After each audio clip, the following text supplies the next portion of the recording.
우리를 구원하시고 우리에게 생명을 주시고 우리에게 기쁨을 주신 하나님, 그 하나님께 감사드리는 것이 얼마나 큰 영광인지 모릅니다. 우리의 삶 가운데 우리들의 목소리를 통해서 또 우리들의 삶의 순간순간을 통해서 하나님을 찬양하시는 저와 여러분 되시기를 축원합니다.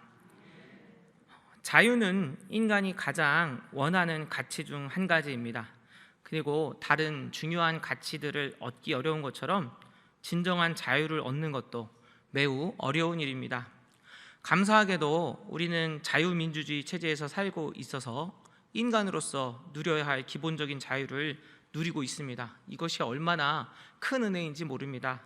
우리가 지금 이러한 자유민주주의 사회에서 살 수 있는 것, 첫째로는 하나님의 은혜이며 둘째로는 선배들의 투쟁과 희생이 있었기 때문입니다. 우리가 지금 있는 서울에서 2시간만 위로 올라가면 북쪽으로 이동하면 북한입니다. 그리고 이곳에는 아직도 자신이 하고 싶은 말도 할 수 없고 또 자신이 믿고 싶은 하나님도 마음껏 믿을 수 없는 동포들이 있습니다. 우리는 대한민국이 자유민주 체제에 있음에 하나님께 감사해야 하고요. 그리고 또 이것을 지키기 위해서 기도하고 노력해야 할 것입니다. 그리고 여전히 자유를 누리지 못하는 북한의 동포들과 세계 곳곳에 여전히 압제당하는 백성들에게 자유가 선포되는 그날이 오도록 기도해야 하겠습니다. 이렇게 우리가 자유민주주의 체제에 살고 있는데 이렇게 기본적인 자유가 보장된 상황에서 살아갈 때 인간은 그렇지 못할 때보다 훨씬 행복합니다. 그래서 우리가 살고 있는 이 사회가 얼마나 행복한 사회인지 우리는 감사해야 하는 것이죠. 그런데 우리의 몸이 자유하다고 해서 우리의 내면까지 온전히 자유한 것은 아닙니다. 그러면 인간의 내면이 자유하지 못한 이유는 무엇이 있겠습니까? 인간의 내면이 완전히 자유할 수 없는 이유는 다름 아니라 죄 때문입니다. 인간이 하나님이 아닌 죄를 선택하게 되면서 인간은 온전한 자유와 평안을 누릴 수 없게 되었습니다. 그리고 죄의 삭신 죽음과 거절당함에 대한 두려움을 가지게 되었습니다. 인간의 원초적인 두려움은 바로 영원하신 하나님에게 거절당하면 어떡하나 라는 두려움입니다. 사랑받지 못하면, 하나님께 사랑받지 못하고 그래서 영원한 삶을 살지 못하게 되면 어떡하나 하는 두려움인 것이죠.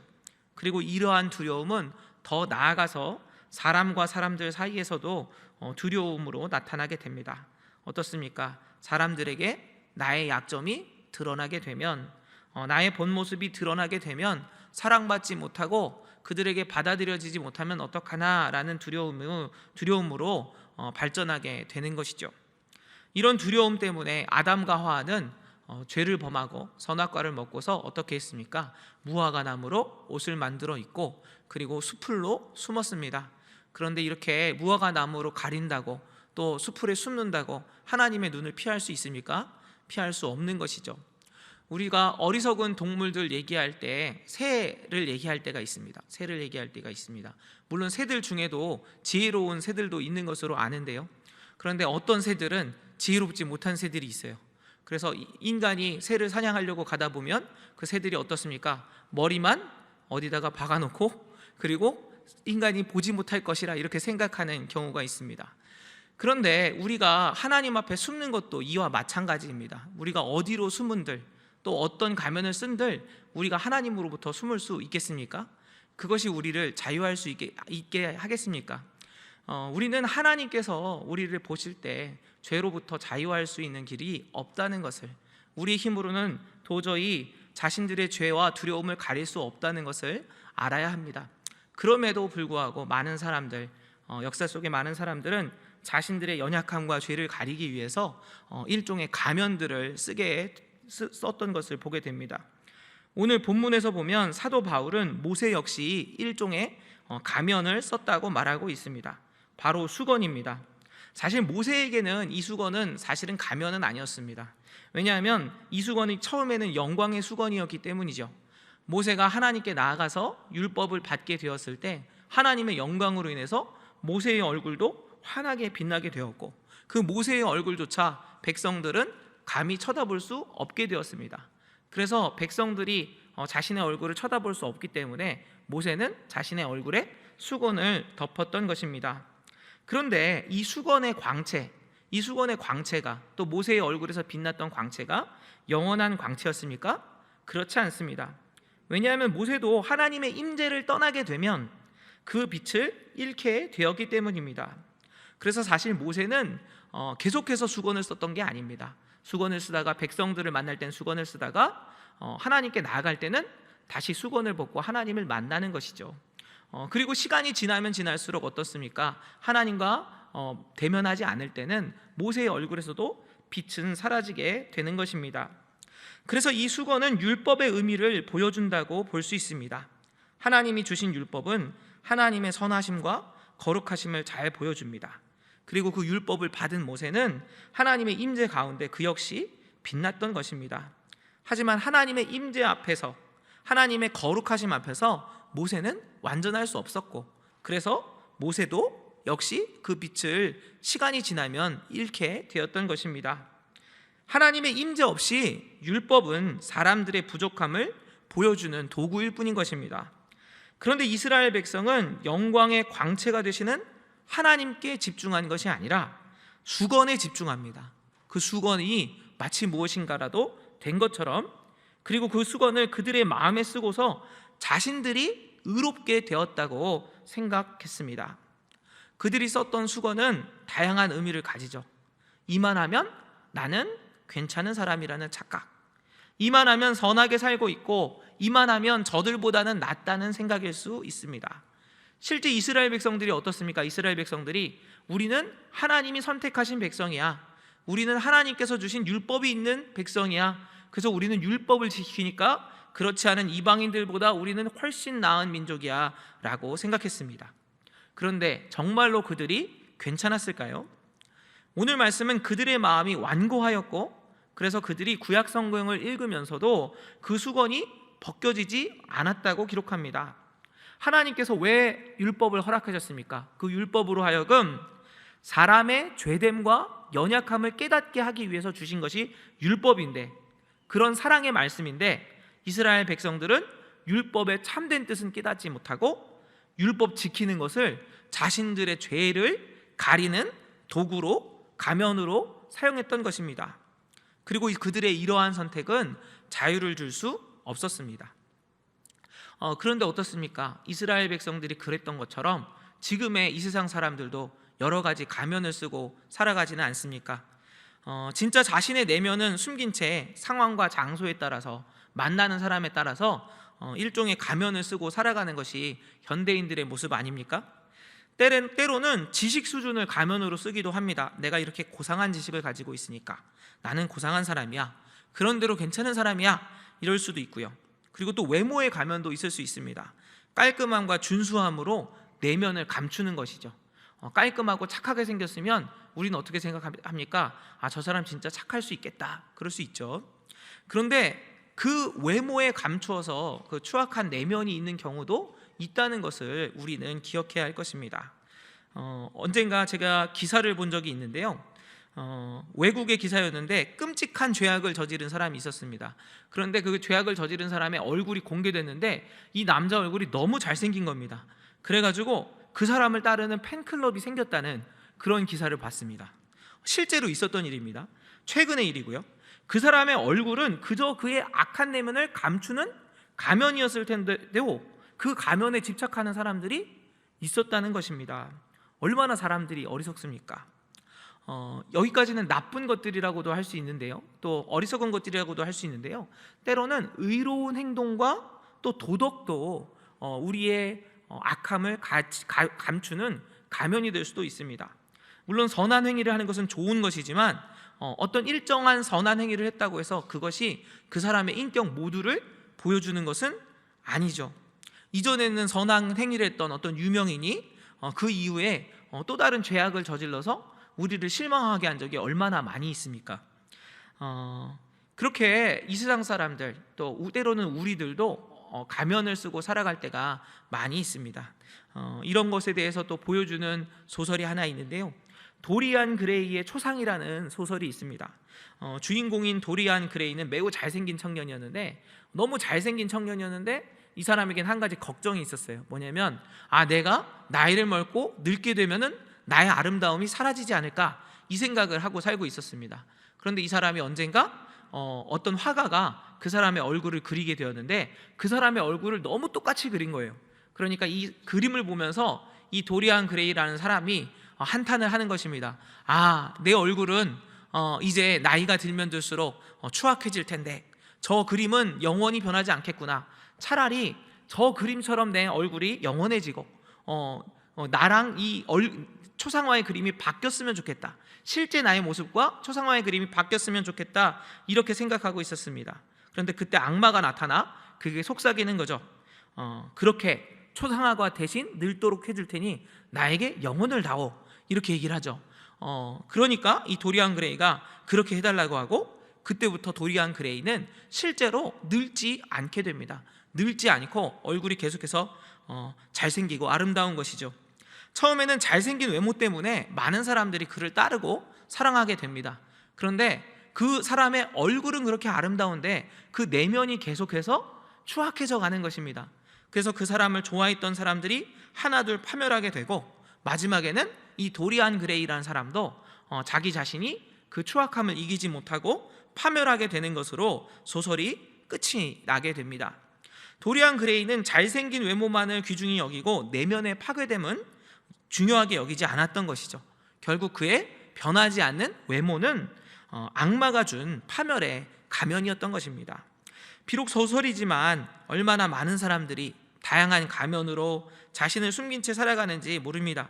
그리고 이러한 가면들을 쓰고 있는 사람들에게 진짜 평안과 자유함은 있을 수 없는 것입니다.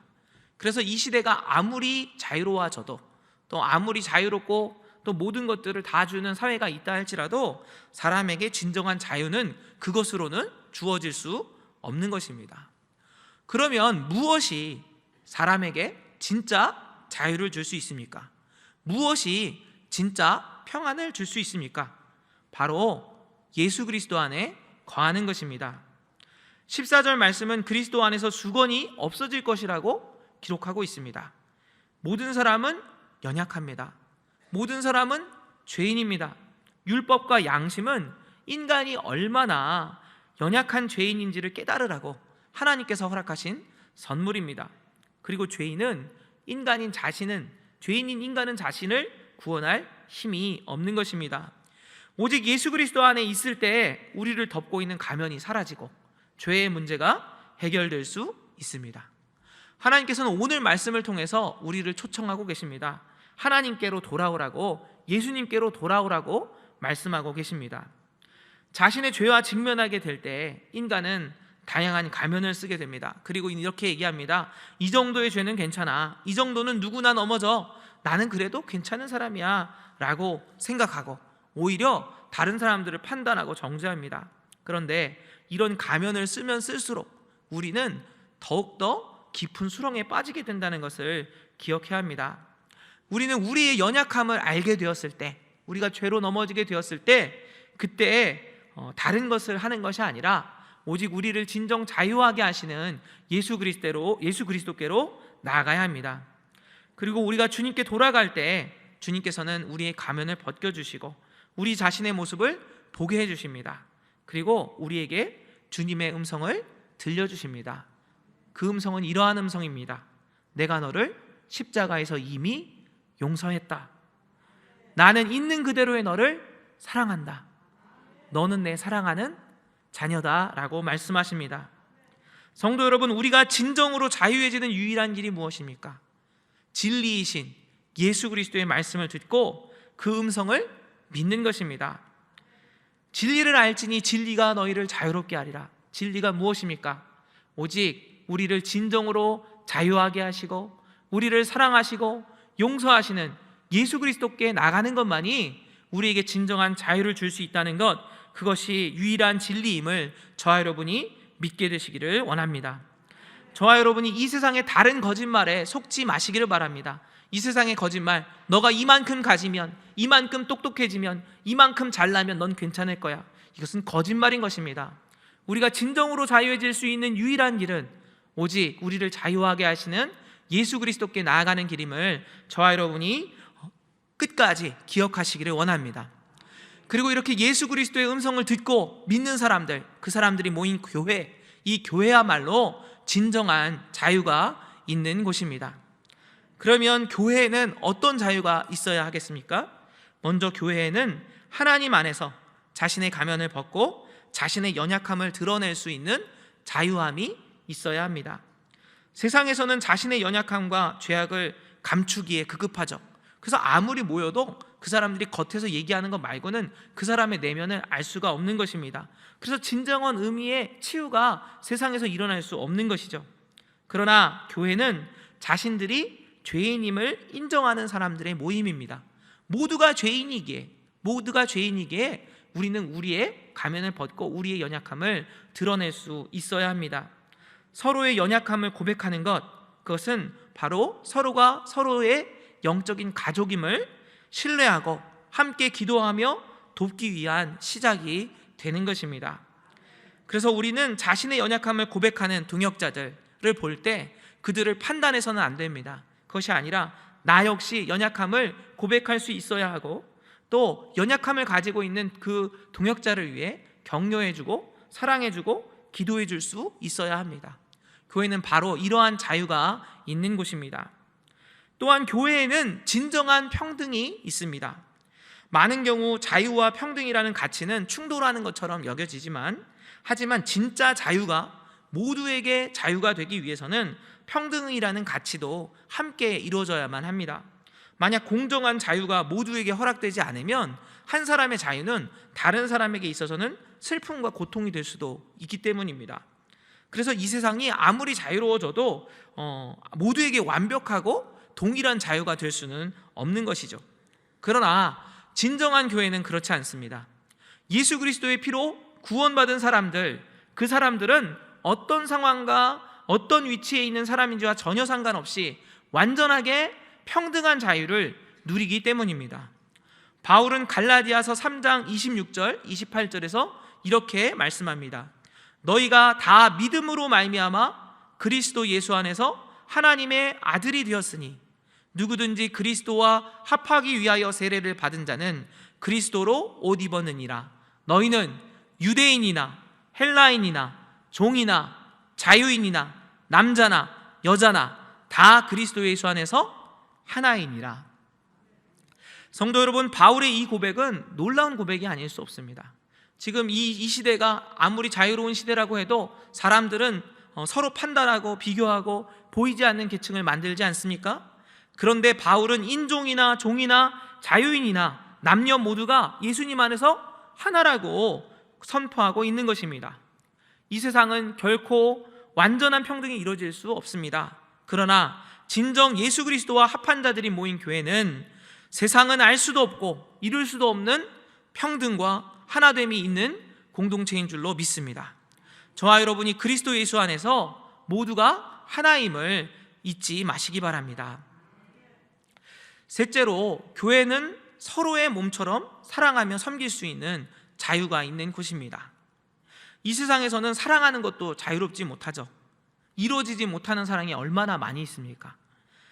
그리고 또 사랑이라는 이름으로 행해지는 죄악과 상처들도 얼마나 많이 있습니까? 사랑을 주는 것도 받는 것도 이 세상에서는 참 어려운 일이 아닙니까? 하지만 교회에서는 그리스도의 사랑으로 서로를 사랑하고 섬길 수 있는 자유가 있습니다. 세상에서는 이해할 수도 없고 베풀 수도 없는 사랑이 교회에는 있어야 하는 것입니다. 어느 교회 목사님이 자신의 연약함을 솔직히 고백하는 그런 설교를 하셨습니다. 목사님이 작은 유혹 앞에 넘어질 뻔했던 경험을 말씀하시면서 자신도 언제라도 죄의 유혹에 넘어질 수 있는 사람이라는 것을 깨달았다고 고백하셨습니다. 그리고 성도님들에게 모두가 유혹에 넘어지지 않도록 조심하고 서로를 위해 기도하자고 설교하셨습니다. 그런데 예배 후에 설교를 듣고 구역원들이 모여서 이제 말씀을 나누는, 은혜를 나누는 시간이 있었습니다. 그런데 그때 한 은혜 받은 성도가 솔직하게 고백을 하는 것입니다. 남자 성도였는데 음란물의 포로가 되었다라는 그런 고백을 하게 되었습니다. 그러면서 자신을 위해서 기도해달라고 이렇게 구역원들에게 이야기를 한 것이죠. 그런데 이 구역 모임에 처음으로 나왔던 처음으로 나왔던 한 새신자가 있었습니다. 그런데 이 새신자가 이 남자를 보면서 야, 저 남자는 이제 큰일 났다 이렇게 생각하는 거죠.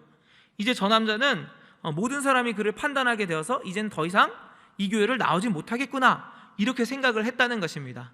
그런데 거기 있는 구역원들이 그 남자가 그러한 고백을 했을 때, 그 남자 성도가 그런 고백을 했을 때 어떻게 이야기하냐면 자신들의 연약함을 자신들도 나누면서 우리가 정말 기도해 주겠다, 우리도 연약한데 우리 함께 기도하고 서로 극복하고 또 주님이 원하시는 더욱더 거룩한 공동체를 이루자고 기도하는 것을 이 여성이 보게 되었습니다. 그러고 나서 이 새신자가 이제 고백하는 것입니다. 자기도 용기를 내서 고백하는 것이죠. 사실 이 여인은 결혼하고 자녀를 낳았는데 남편과 이혼을 하게 되었습니다. 이혼을 하게 되고 자녀가 있는데 이 자녀를 키울 힘이 도저히 없어서 얼마 전부터 막 술집에 나가서 돈을 벌고 있는 가운데 있었습니다. 이러한 이야기를 하면서 내가 더 좋은 직장을 다니면서 아이를 정말 바른 방법으로 키우고 싶은데 그럴 수 없어서 마음이 너무 아프다라고 기도 제목을 이야기하였습니다. 이렇게 이야기했을 때 구역원들이 그녀를 위해서 기도해 주면서 그녀에게 실제적인 도움을 주기로 결심했습니다. 구역원들이 그녀가 적절한 직장을 구할 때까지 구역원들이 일정 액수의 헌금을 해서 그녀가 자녀를 키울 수 있도록 도왔던 것입니다. 얼마 지나지 않아서 이 여인은 건강한 직장을 구하게 되었고 그래서 자녀를 잘 양육할 수 있게 되었습니다. 그리고 더 나아가서 이 여인은 자신처럼 깨어진 가정에서 고통당하고 어려운 그런 성도들을 돕는 사역을 하는 그런 일을 돕게 되었습니다. 오늘 말씀을 기록한 바울은 어떻습니까? 바울 역시 자신의 부족함을 있는 그대로 고백했던 사람입니다. 그는 자신이 예수 그리스도를 만나기 전에 율법과 자기 의에 사로잡혀 있었고 그래서 예수님을 믿는 사람들을 잡고 때리고 박해했다고 고백했습니다. 자신이 죄인 중에 괴수였다고 고백했습니다. 그런데 놀라운 것은 바울뿐 아닙니다. 바울이 이렇게 고백을 했는데 초대교회에서는 어떻게 했습니까? 바울의 연약함을 뉘우치고 고백하는 그 바울을 받아주고 교회의 지도자로 인정해 주었습니다. 자신의 연약함을 그대로 고백한 바울이나 그리고 성도들의 형제자매들이 핍박했던, 사실은 어쩌면 나의 가족일 수도 있습니다. 바울이 핍박한 사람이 나의 형제자매일 수도 있습니다. 그런데 그런 바울을 교회의 지도자로 인정해 준 초대교회의 선택은 결코 쉬운 일이 아니었을 것입니다. 그러나 이러한 진짜 자유와 용서가 이루어졌을 때 초대교회는 세상과는 완전히 다른 공동체가 될 수 있었습니다. 주의 복음을 전할 수 있었습니다. 그렇게 그 복음이 지금 세계 반대편에 있는 우리에게까지 온 것 아니겠습니까? 성도 여러분, 이렇게 교회는 세상과는 다른 진짜 자유가 있어야 하는 것입니다. 있는 그대로의 모습을 보이고 서로 평등하고 또 서로를 사랑하며 섬기는 공동체가 바로 교회인 것입니다. 그런데 이러한 자유가 실제로 일어나려면 한 가지 조건이 있습니다. 그것은 무엇이냐면 바로 성령의 충만한 임재입니다. 세상에 있는 교회는 다양한 사람들이 모인 공동체이죠. 그리고 이곳에서 연약함을 드러내고 서로 평등하고 사랑하는 것, 섬기는 것, 이것은 여전히 두렵고 꺼려지는 일일 수 있습니다. 용기를 내어서 가면을 벗고 싶어도 혹시 상대방이 나를 판단하면 어떨지 이런 두려움이 들 수도 있는 것이죠.